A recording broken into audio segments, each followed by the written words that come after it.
550 फूट खाली पवायचा कधी कुणी विचार पण केला नसेल अशा जागी आज आम्ही पवायला जाणार आहे. आणि असली फाटून हातात आलेली कणी आता उन्हाळा म्हणल्यावर तुम्हाला माहितीच असेल की पवायची तलब केवढी असते ती. आणि त्यात मेन म्हणजे आम्हाला बारक्या पोरांना पवायला पण शिकवायचं होतं. आज चल बायला चल आज चल.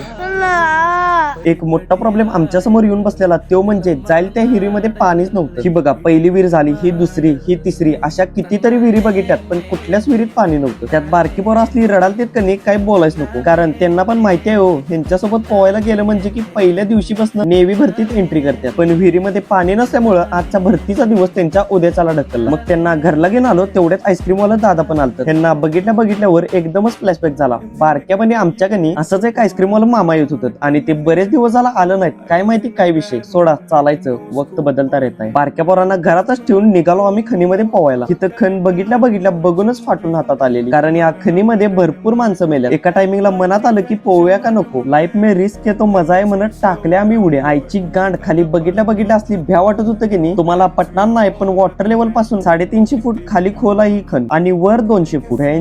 तुम्ही विचार करा इथून किती पैसा निघाला असेल ते. याचा आता तुम्ही करत बसा विचार. बाकी आम्ही पोवत बसतो आणि जर व्हिडिओ आवडला असेल तर तुमच्या फॉलो पण करून जावा. चला.